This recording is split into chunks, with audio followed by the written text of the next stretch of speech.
Stephen Báthory was Voivode of Transylvania, Prince of Transylvania. From 1576, Queen Anna Jagiellon's husband and jure, uxoris, King of Poland and Grand Duke of Lithuania, the son of Stephen VIII Báthory and a member of the Hungarian Báthory noble family. Báthory was a ruler of Transylvania in the 1570s, defeating another challenger for that title, Gáspár. In 1576, Báthory became the third elected king of Poland. He worked closely with Chancellor Jan Zamoyski. The first years of his reign were focused on establishing power, defeating a fellow claimant to the throne, Maximilian II, Holy Roman Emperor, and quelling rebellions, most notably the Danzig Rebellion. He reigned only a decade, but is considered one of the most successful kings in Polish history, particularly in the realm of military history. His signal achievement was his victorious campaign in Livonia against Russia in the middle part of his reign, in which he repulsed a Russian invasion of Commonwealth borderlands and secured a highly favorable treaty of peace. Life. Stephen Báthory was born on the 27th of September 1533 in the castle at Szemlio, also known as Szemlio. He was the son of Stephen VIII Báthory of the noble Hungarian Báthory family and his wife Catherine Teligdi. He had at least 5 siblings, 2 brothers and 3 sisters. Little is known about his childhood. Around 1549 to 1550 he briefly visited Italy and likely spent a few months attending lectures at the Padua University. Upon his return, he joined the army of Ferdinand I, Holy Roman Emperor, and took part in his military struggle against the Turks. Sometime after 1553, Báthory was captured by the Turks, and after Ferdinand I refused to pay his ransom, Báthory joined the opposing side, supporting John II Sigismund Zápolya in his struggle for power in the eastern Hungarian kingdom. As Zápolya's supporter, Báthory acted both as a feudal lord, military commander and a diplomat. During one of his trips to Vienna he was put under house arrest for 2 years. During this time Báthory fell out of favor at Zápolya's court, and his position was largely assumed by another Hungarian noble, Gáspár. Báthory briefly retired from politics, but he still wielded considerable influence and was seen as a possible successor to Zápolya. After Zápolya's death in 1571, the Transylvanian estates elected Báthory Voivode of Transylvania. Bex, supported by the Habsburgs, disputed his election, but by 1573 Báthory emerged victorious in the resulting civil war and drove Bex out of Transylvania. He subsequently attempted to play the Ottomans and the Holy Roman Empire against one another in an attempt to strengthen the Transylvania position. Elected king. In 1572, the throne of the Polish-Lithuanian Commonwealth, at the time the largest and one of the most populous states in Europe, was vacated when King Sigismund II of Poland died without heirs. The Sejm was given the power to elect a new king, and in the Polish-Lithuanian royal election, 1573 chose Henry of France. Henry soon ascended the French throne and forfeited the Polish one by returning to France. Báthory decided to enter into the election. In the meantime he had to defeat another attempt by Bex to challenge his authority in Transylvania, which he did by defeating Bex at the Battle of St. Paul. On the 12th of December 1575, after an interregnum of roughly 1.5 years, Primate of Poland Jakub Uszonski, representing a pro-Habsburg faction, declared Emperor Maximilian II as the new monarch. However, Chancellor Jan Zamoyski and others opponents of Habsburgs persuaded many of the less nobility to demand a PIASD king, a Polish king. After a heated discussion, it was decided that Anna Jagiellon, sister of former King Sigismund II Augustus, should be elected King of Poland and marry Stephen Báthory. In January 1576, Báthory passed the mantle of Voivode of Transylvania Transylvania to his brother Christopher Báthory and departed for Poland. On the 1st of May 1576, Báthory married Anna and was crowned King of Poland and Grand Duke of Lithuania, after being chosen as king in the Polish-Lithuanian royal election 1576. Báthory also began using the title of the Prince of Transylvania, establishing power. Báthory's position was at first extremely difficult, as there was still some opposition to Báthory's election. Emperor Maximilian, insisting on his earlier election, fostered internal opposition and prepared to enforce his claim by military action. At first, the representatives of the Grand Duchy of Lithuania refused to recognize Báthory as Grand Duke, and demanded concessions that he returned the estates of his wife and to the Lithuanian treasury, hold same conventions in both Lithuania and Poland, and reserve the highest governmental official offices in Lithuania for Lithuanians. He accepted the conditions. In June, Báthory was recognized as Grand Duke of Lithuania, Duke of Ruthenia and Samogitia, with Lithuania secure. The other major region refusing to recognize his election was Prussia. Maximilian's sudden death improved Báthory's situation, but the city of Danzig still refused to recognize his election without significant concessions. The Hanseatic League city, bolstered by its immense wealth, fortifications, and the secret support of Maximilian, had supported the emperor's election and decided not to recognize Báthory as legitimate ruler. The resulting conflict was known as the Danzig Rebellion. Most armed opposition collapsed when the prolonged siege of Danzig by Báthory's forces was lifted as an agreement was reached. The Danzig army was utterly defeated in a field battle on the 17th of April 1577.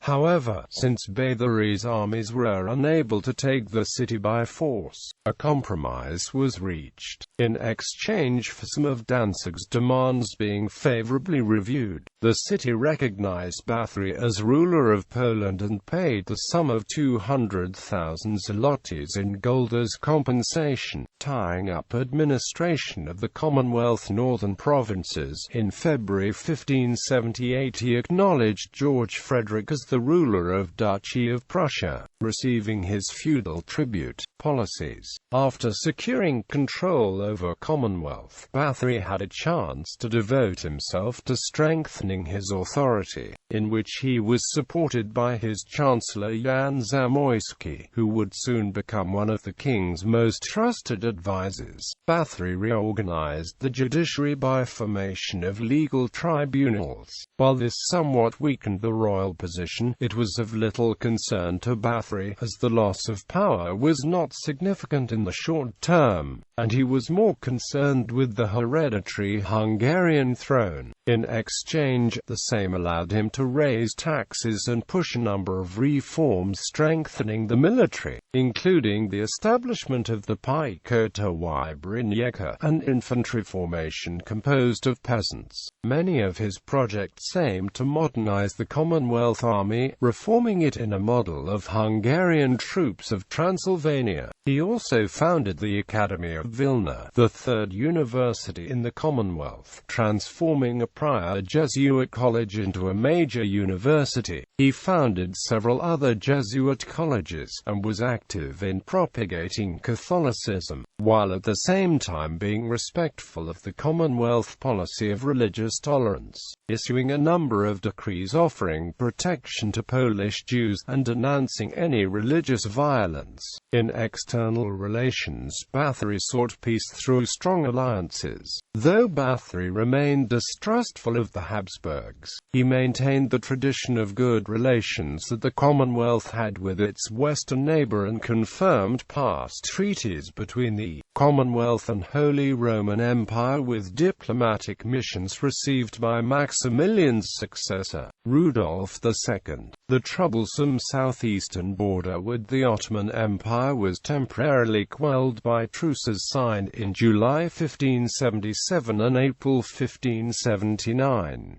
The Sejm of January 1578 gathered in Warsaw was persuaded to grant Báthory subsidies for the inevitable war against Muscovy. A number of his trusted advisers were Hungarian, and he remained interested in the Hungarian politics. He wished to recreate his native country into an independent, strong power, but the unfavorable international situation did not allow him to significantly advance any of his plans in that area. In addition to Hungarian, he was well versed in Latin, and spoke Italian and German. He never learned the Polish language. In his personal life, he was described as rather frugal in his personal expenditures, with hunting and reading as his favorite pastimes. War with Muscovy. Before Báthory's election to the throne of the Commonwealth, Ivan the Terrible of Russia had begun encroaching on its sphere of interest in the northeast, eventually invading the Commonwealth borderlands in Livonia. The conflict would grow to involve a number of nearby powers. Each of them was vying for control of Livonia, and the resulting conflict, lasting for several years, became known as the Livonian War. By 1577 Ivan was in control of most of the disputed territory, but his conquest was short-lived. In 1578 Commonwealth forces scored a number of victories in Livonia and began pushing Ivan's forces back. This marked the turning point in the war. Báthory, together with his chancellor Zamoyski, led the army of the Commonwealth in a series of decisive campaigns, taking Polotsk in 1579 and Velikie Luki in 1580. In 1581 Stephen penetrated once again into Russia and, on the 22nd of August, laid siege to the city of Pskov. While the city held, on the 13th of December 1581 Ivan the Terrible began negotiations that concluded with the Truce of Jan Zamoyski on the 15th of January 1582. The treaty was favorable to the Commonwealth, as Ivan ceded Polotsk, Veles and most of the Duchy of Livonia in exchange for regaining Velikie Luki and Neville. Final years. In 1584 Báthory allowed Zamoyski to execute Samuel Zadborowski, whose death sentence for treason and murder had been pending for roughly a decade. This political conflict between Báthory and the Zadborowski family, framed as the clash between the monarch and the nobility, would be a major recurring controversy in internal Polish politics for many years. In external politics, Báthory was considering another war with Russia, but his plans were delayed to the lack of support from the Sejm, which refused to pass requested tax raises. Báthory's health had been declining for several years. He died on the 12th of December 1586. He had no legitimate children, though contemporary rumors suggested he might have had several illegitimate children. None of these rumors have been confirmed by modern historians. His death was followed by an interregnum of 1 year. Maximilian II's son, Archduke Maximilian III, was elected king but was contested by the Swedish Sigismund III Vasa, who defeated Maximilian at the Bychina and succeeded as ruler of the Commonwealth. Remembrance. Báthory actively promoted his own legend, sponsoring a number of works about his life and achievements, from historical treatises to poetry. In his lifetime, he was featured in the works of Jan Kochanowski, Mikołaj September-Szynski and many others. He became a recurring character in Polish poetry and literature and featured as a central figure in poems, novels and drama by Jakub Jasinski, Józef Ignacy Kraszewski, Julian Ersten Niemczewicz, Henryk Ruski and others. He has been a subject of numerous paintings, both during his life and posthumously. Among the painters who took him as a subject were Jan Matejko and Stanislaw Wyspiański. A statue of Báthory by Giovanni Ferrari was raised in 1789 in Padua, Italy, sponsored by the last king of the Commonwealth. Stanislaw August Poniatowski. Other monuments to him include one in the Latsienki Palace and one in Snyatin. He was a patron of the Vilnius University and several units in the Polish army from 1919 to 1939. His name was borne by two 20th-century passenger ships of the Polish Merchant Navy, the MS Báthory and TSS Stephen Báthory. In modern Poland, he is the namesake of the Báthory steel mill in non-governmental Stephen Báthory Foundation, the Polish 9th Armored Cavalry Brigade, and numerous Polish streets and schools.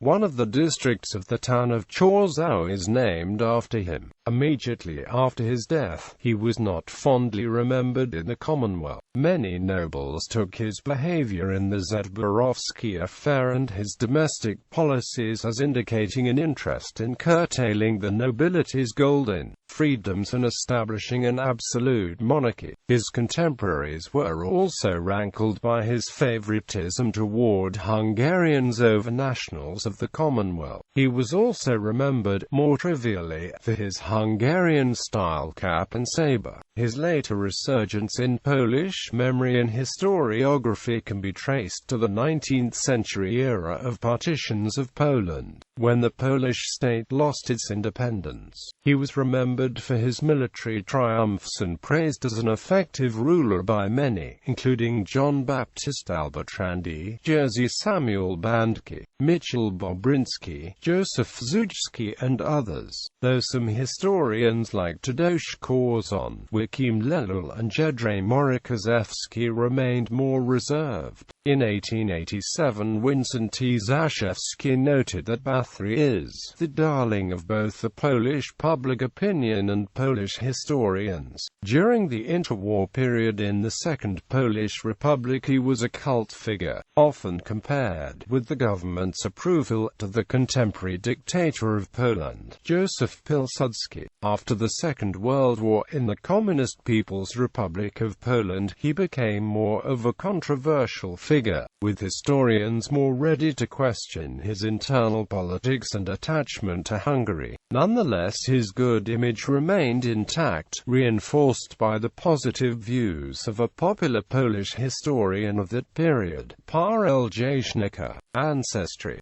Bibliography. This article incorporates text from a publication now in the public domain. Chisholm, Hugh, ed. Stephen Báthory. Encyclopaedia Britannica. Cambridge University Press.